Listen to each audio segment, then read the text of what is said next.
안녕하세요. 오늘은 데이터 모델링에 대해서 먼저 말씀드리겠습니다.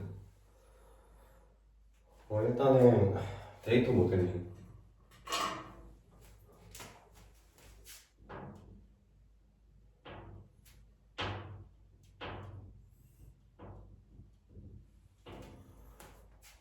제가 생각하는 데이터 모델링이란 결국에는 시스템상에서 관리해야 하는 그 데이터를 어떤 구조와 체계로 저장을 해야 우리가 사용하기 편하고 또 성능상의 이점을 얻을 수 있을까에 대해서 고민을 하고 그 고민을 토대로 설계해 가는 것을 바로 데이터 모델링이라고 합니다.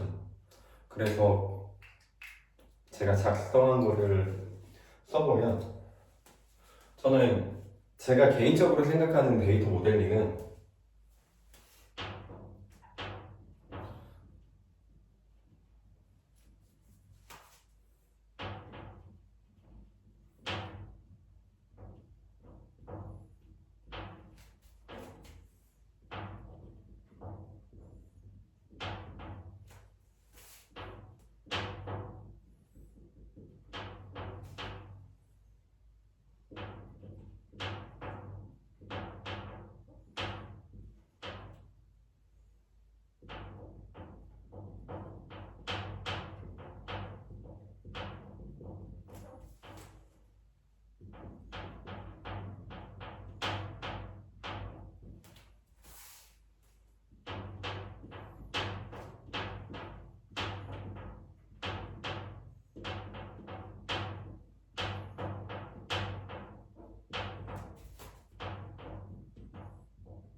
제가 생각하는 데이터 모델링이란 결국에는 이 시스템상에서 관리해야 할 데이터를 어떤 식으로 저장을 해야 효율적이면서도 편리하게 다룰 수 있을까에 대해 고민하고 그 고민을 토대로 설계해 나가는 것을 얘기를 합니다.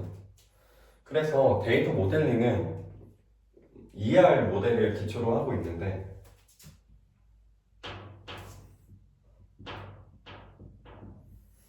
이 ER 모델이란 결국에는 엔티티와 릴레이션십으로 구성되어 있습니다. 일단은 엔티티부터 먼저 살펴보면은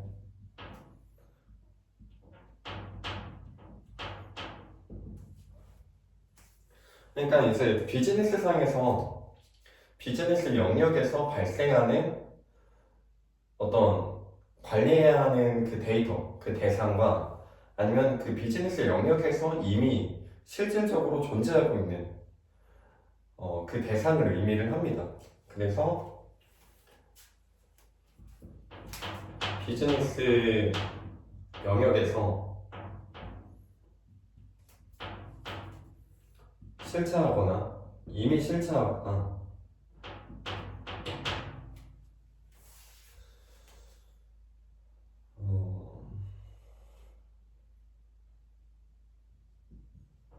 개념적으로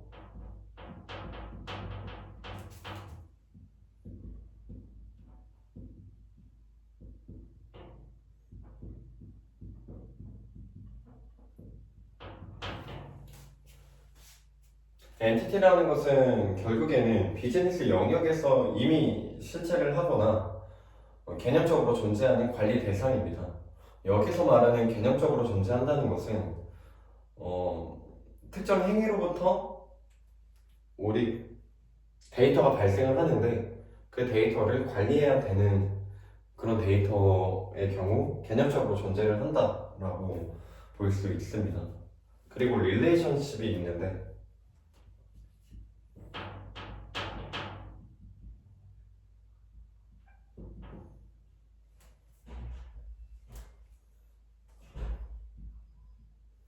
결국에는 두 엔티티 간의 관계를 얘기를 하죠.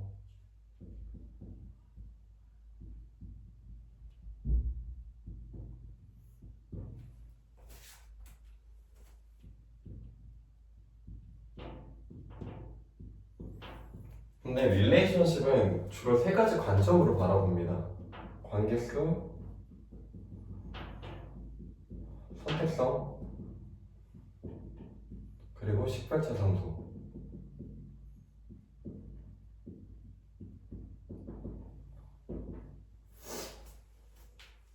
그러니까 제가 앞전에 데이터 모델링이란 결국에는 이제 우리가 관리해야 하는 그 데이터를 어떤 체계로, 어떤 구조로 저장을 해야 되는지 고민을 하고 설계해 나가는 과정이라고 얘기를 했는데, 이 과정에서 각각의 엔티티가 도출이 되고 그 엔티티 간의 관계를 형성을 해야 됩니다.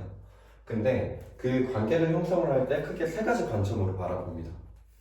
관계성은 어떻게 되는지, 선택성은 어떻게 되는지, 또 식별자 상속은 어떻게 이루어지는지를 파악을 해야 됩니다.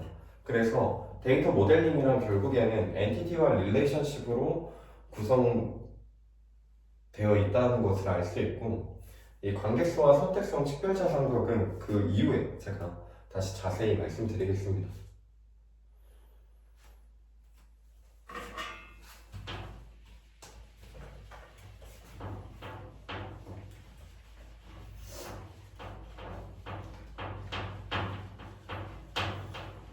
그리고 얘기할 내용은 슈퍼타입과 이제 서브타입입니다.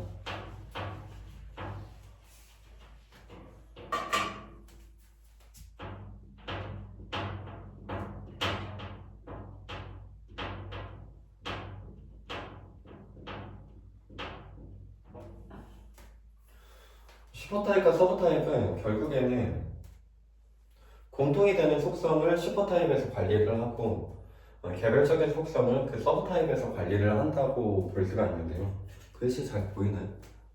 잘 안 보이는 것 같은데. 이러면 좀 보이려나?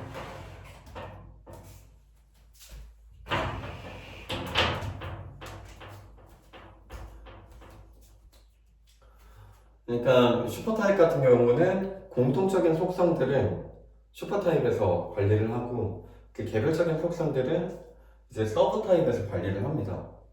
대표적인 예시로 우리가 보험을 생각을 해볼 수가 있는데, 보험에서는 고객이 있을 때 고객이 크게 개인 고객인지 법인 고객인지 이렇게 나눠지죠. 그렇기 때문에 그 고객에 대해서 그 하위, 개인 고객, 법인 고객으로 분류해서 슈퍼타입과 서브타입 구조로 형성을 할 수가 있습니다. 그래서 구조를 보면은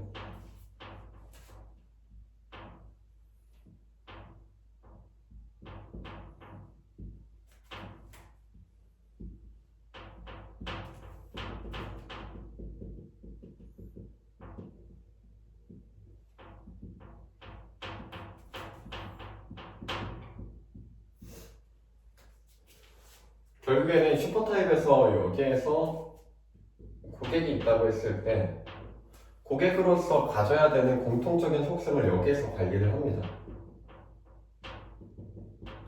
하지만 그 보험에서는 개인 고객과 법인 고객으로 나뉘어진다고 가정을 했을 때 각각이 저장해야 하는 데이터가 상이할 수가 있기 때문에 개별적인 속성은 이 하위 타입에서 관리를 합니다.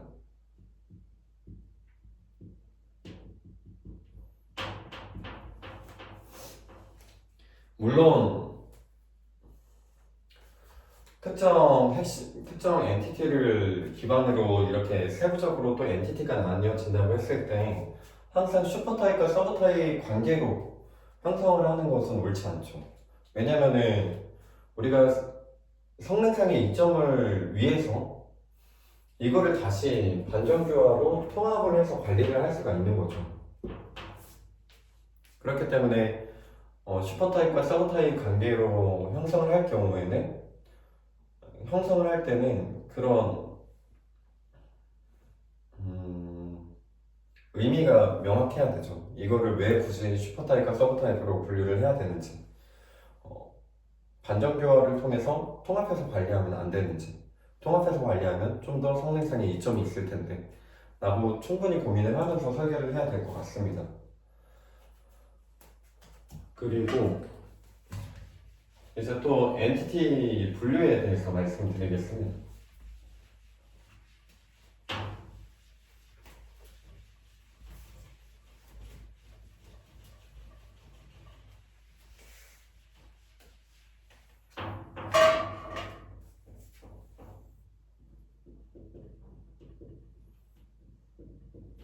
엔티티는 크게 세 가지로 분류해 볼 수가 있는데, 첫 번째는 핵심 엔티티와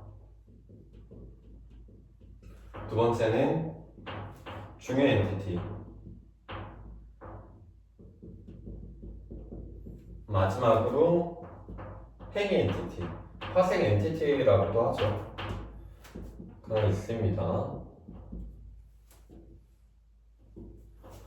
우리가 핵심 엔티티 같은 경우는 결국에는 독립적으로 존재하는 대상들을 얘기를 합니다.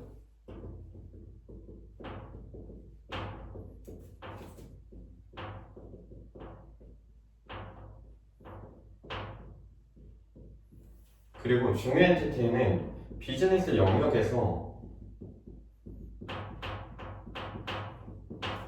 발생하는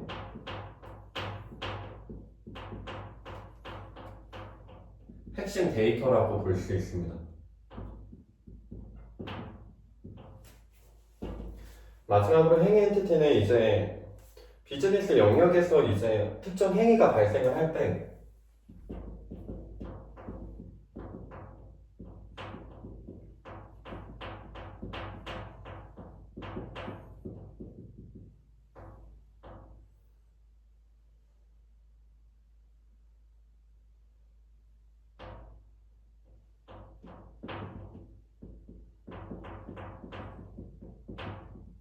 특정 행위가 발생할 때 나타나는 데이터를 얘기를 하죠. 이거를 우리가 이제 쇼핑몰을 기반으로 좀 생각을 해보면, 우리가 만약에 쇼핑몰 프로젝트를 구현을 한다고 했을 때 핵심 엔티티라는 것은 결국에는 독립적으로 존재하는 대상이기 때문에 회원, 상품, 거래처, 이미 실세계에서 이미 독립적으로 존재하는 대상을 얘기를 하고요.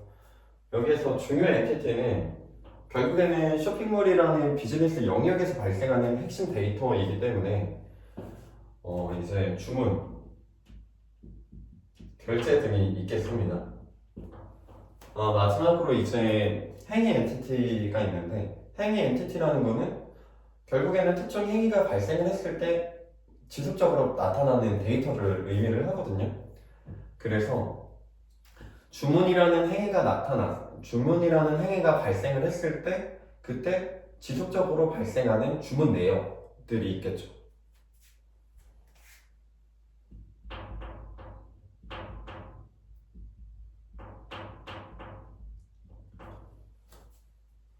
근데 사실 이거는 제 개인적인 생각이지만 엔티티 분류가 그렇게 큰 의미를 갖는다고 생각하진 않아요. 왜냐면 결국에는 엔티티를 이렇게 분리를 하고 그룹핑을 하고 관계를 맺는 것이 중요하지, 이 각각의 엔티티가 어떤 성질을 가지고 있고 그 엔티티는 어떤 식으로 나뉘어지는지 그렇게 세분해서 생각하는 거는 그렇게 큰 의미가 없는 것 같아요. 물론 이 각각의 엔티티의 성격에 따라서 이렇게 분류를 할 수도 있다라는 것을 알고 있는 것도 의미가 있지만, 그렇지만 굳이 이런 데서 크게 힘을 빼야 되나 그런 생각이 듭니다. 그래서 아무튼 엔티티 분류는 크게 세 가지로 나뉘어집니다. 핵심 엔티티, 중요 엔티티, 행위 엔티티. 핵심 엔티티란 결국에는 우리가 비즈니스 영역에서 독립적으로 존재하는, 관리해야 하는 대상을 얘기를 하고, 중요 엔티티는 이제 비즈니스 영역에서 특정 핵심 엔티티로부터 발생하는 어떤 행위에 의해서 나타나는 핵심 데이터들을 의미하고, 비즈니스 영역에서 가장 중요한 데이터들이겠죠. 마지막으로 행위 엔티티는 이제 특정 행위가 발생을 했을 때 지속적으로 나타나는 데이터, 관리해야 하는 대상을 얘기를 합니다.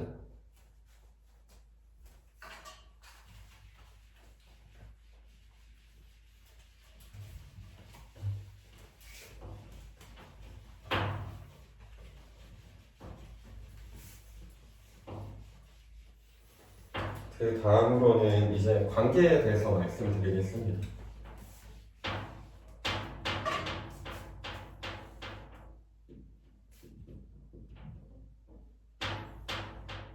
아까 제가 ER 모델이라고 했죠. 결국에는 데이터 모델링은 엔티티와 릴레이션십으로 구성이 되는데 이제 그 릴레이션십에 대해서 알아보겠습니다. 결국에는 두 엔티티 간의 관계가 어떻게 되는지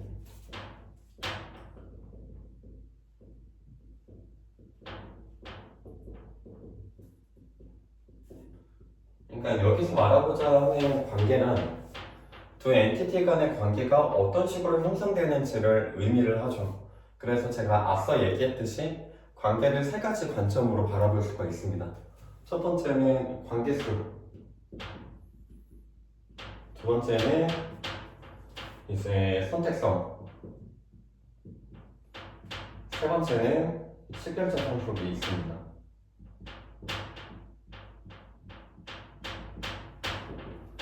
관계수, 제가 생각하는 관계수란 결국에는 두 엔티티 간의 최대 대응되는 인스턴스 수라고 얘기를 해요. 그러니까 제가 생각하는 관계수란 두 엔티티 간에 대응되는 최대 인스턴스 수를 의미합니다.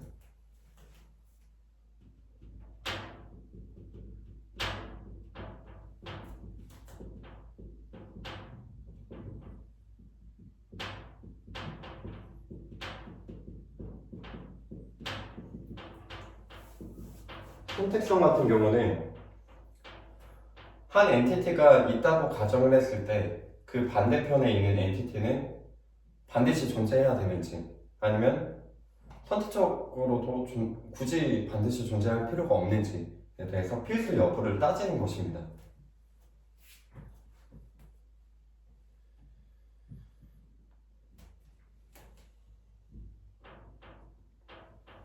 그래서 제가 이거를 좀 더 생각을 해보니까 이렇게 의미가 도출이 되더라고요. 두 엔티티 간의 최소 대응되는 인스턴스 수 필수 여부로도 생각을 해도 무방할 것 같아요. 마지막으로 이제 식별차 상속 같은 경우는 두 엔티티가 서로 긴밀한 관계인지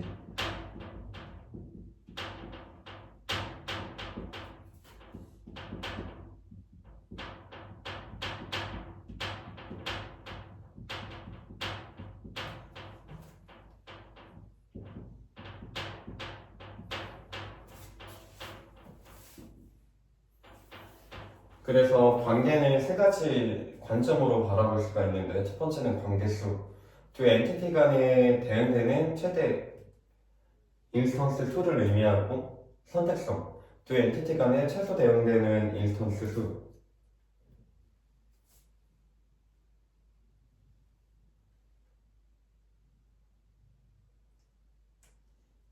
그리고 마지막으로 식별차 상속 두 엔티티가 서로 긴밀한 관계인지를 나타냅니다.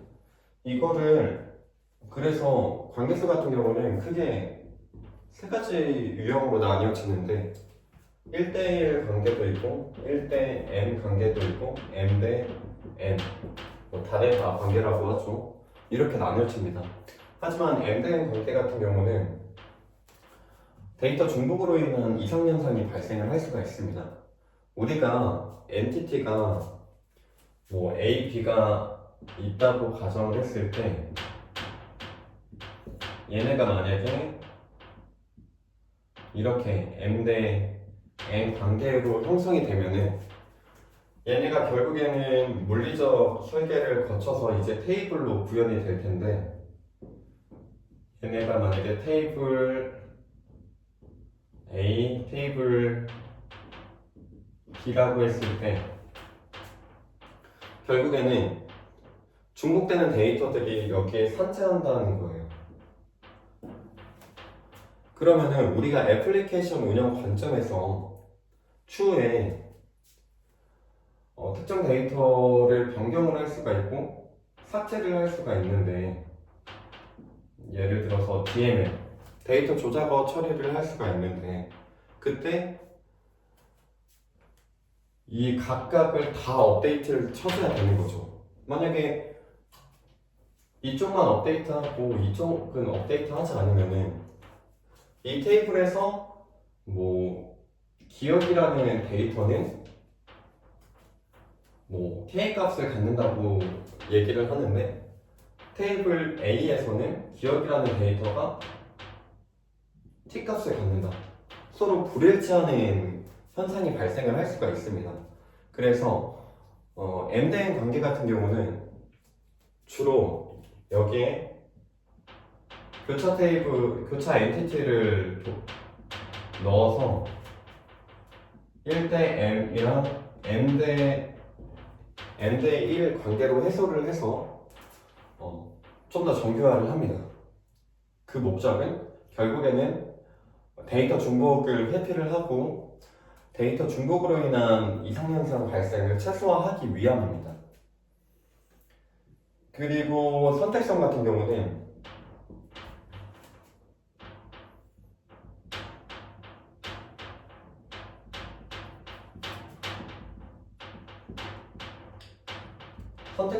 경우에도 세 가지 유형으로 나뉘어지는데,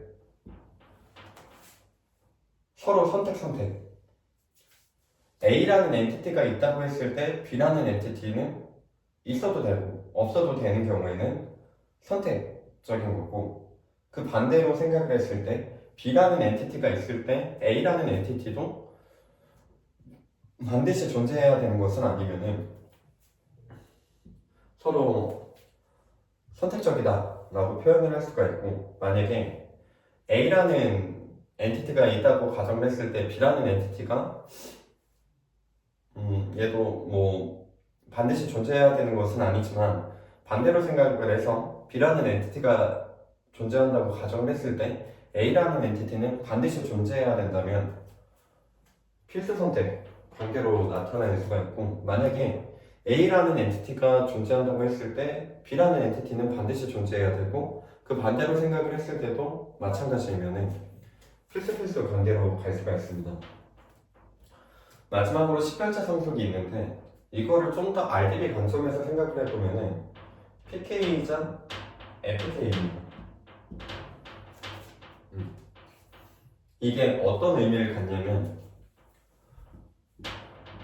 A라는 엔티티가 있고 B라는 엔티티가 있을 때, 만약에 여기 PK1이 있다고 하면은 여기에서도 PK1을 사용을 하는 거거든요. 그러니까 여기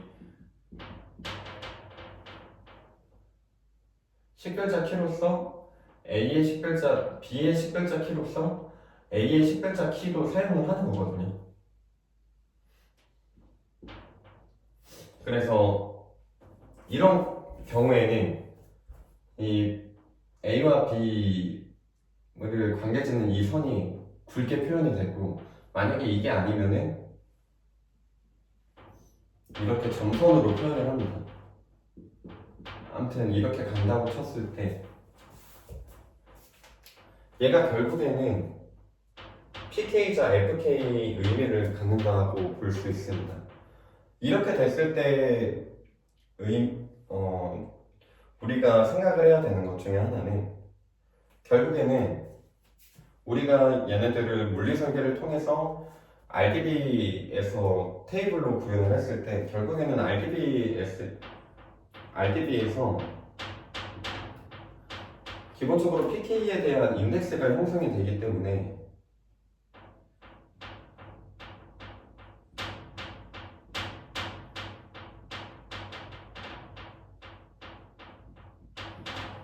기본적으로 인덱스가 형성이 되기 때문에 이 인덱스를 여기에서도 쓸 수가 있고 여기에서도 쓸 수가 있죠. 사실 그러면은 만약에 식별자 상속을 활용을 하면은 인덱스 개수를 굳이 많이 늘리지 않고도 인덱스 하나를 통해서 각각의 테이블에서 공유를 할 수 있다는 효율성이 발생을 합니다. 우리가 RDBS에서 이 오브젝트를 관리하는 데 드는 비용이 꽤 크거든요.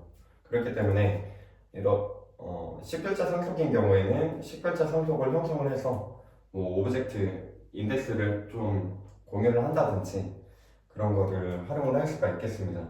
근데 무턱대고 식별자 상속을 만들다 보면은 만약에 여기서 PK1 있고 PK1 뭐 B 테이블에 또 PK2 복합 PK로 되어 있다고 가정을 했을 때 여기에서도 또 식별자 상속 가버리면은 C라는 테이블이 있고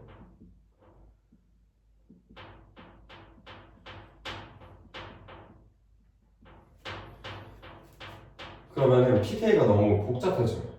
그러면은 이게 애플리케이션 개발하는 과정에서 이만큼 조인문이 계속 생성이 돼야 됩니다. 그럴 경우에는 개발자들이 힘들어지죠.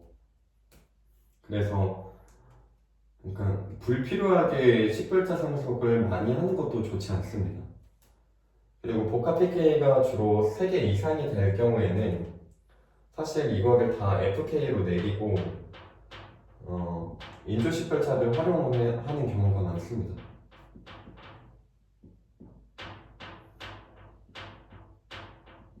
왜냐면은 이거 그대로 가면은 결국에는 애플리케이션 운영에서 이제 SQL문을 사용을 할 텐데 SQL문 사용할 때마다 계속 이만큼 조인문을 써야 된다는 거예요. 그러면은 복잡하죠.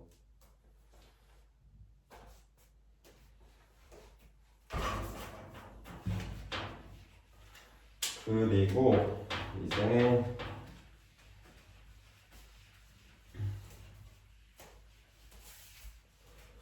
얘기할 부분은 일단은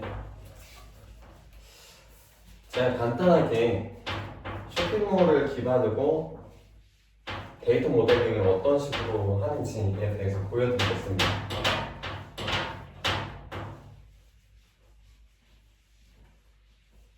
쇼핑몰에서 핵심 엔티티는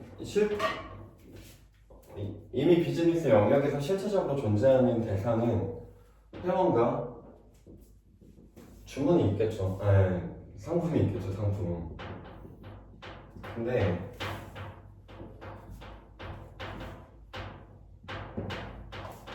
우리가 생각을 해보면 회원은 상품을 주문을 합니다. 그렇기 때문에 이 중요 엔티티가 되는 게 바로 주문이죠.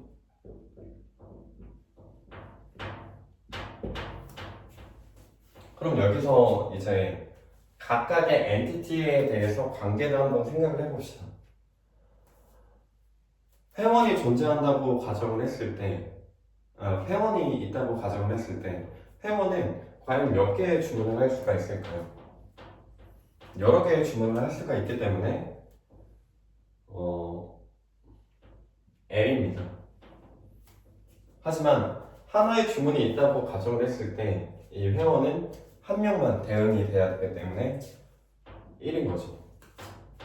그리고 회원이 있다고 가정을 했을 때 주문이 반드시 존재해야 될까요? 그건 아니죠. 저희가 쇼핑몰에서 주문을 하지 않고 않는 회원도 있으니까.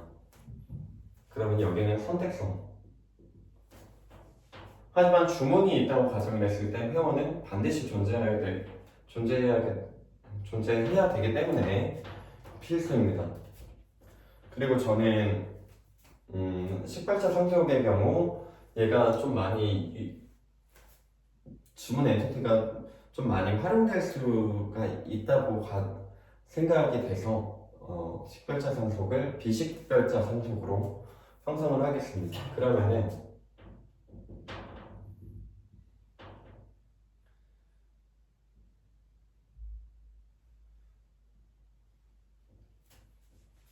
이렇게 나타낼 수가 있겠죠. 네. 그리고 나서 이제 주문과 상품을 바라봅시다. 하나의 주문이 있을 때 몇 개의 상품을 주문할 수 있을까요? 여러 개의 상품을 주문할 수가 있기 때문에 M입니다. 근데 하나의 상품은 몇 개의 주문에 포함이 될 수 있을까요? 여러 개의 주문에 포함이 될 수 있죠. n입니다. 단에다 관계예요. 그리고 하나의 주문이 있다고 가정을 했을 때 상품은 반드시 존재해야 되기 때문에 필수입니다. 그리고 하나의 상품이 있다고 했을 때 주문은 반드시 있어야 되니까 필수죠. 그리고 여기 같은 경우는 주문과 상품은 식별자 상속, 비식별자 상속으로 가겠습니다. 그러면은 얘가 어떻게 되냐면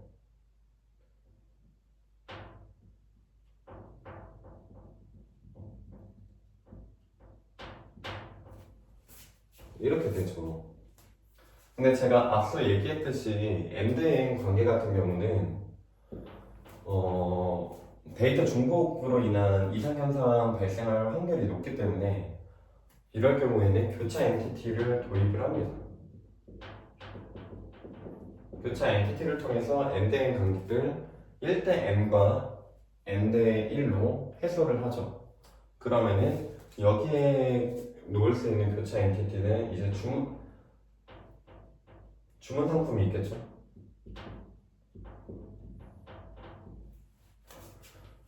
그러면은 얘를 좀 밑에다 다시 그려보면은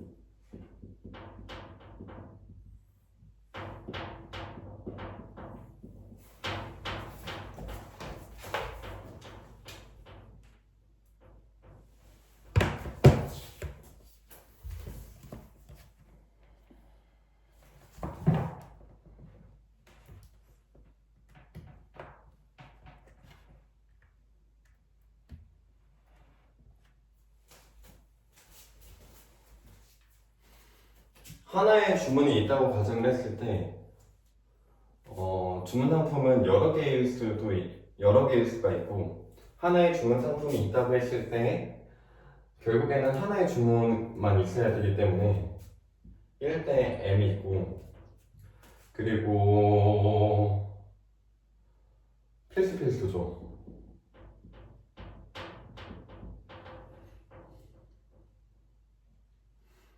그리고 저는 여기는 식별자 상속으로 가보겠습니다.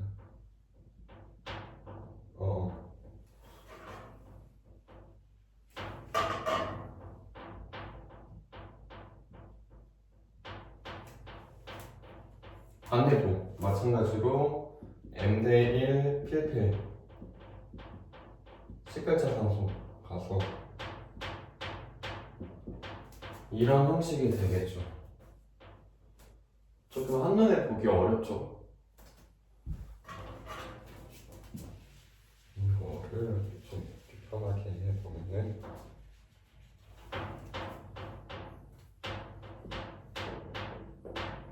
주문 그리고 주문 상품 이렇게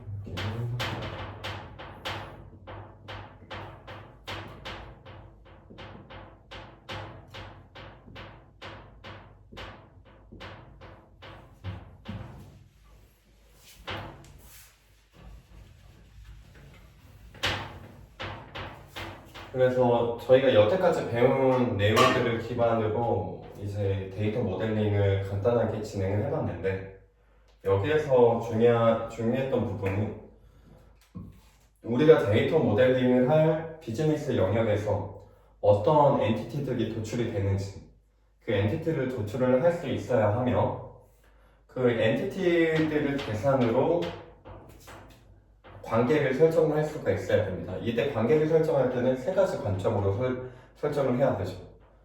얘네 각각의 엔티티에 대해서 관계성은 어떻게 형성이 되고 그리고 선택성은 어떻게 형성이 되며 식별자 상속은 어떤 식으로 형성을 할지에 대해서 고민을 하고 그거를 토대로 관계를 맺어주면 됩니다.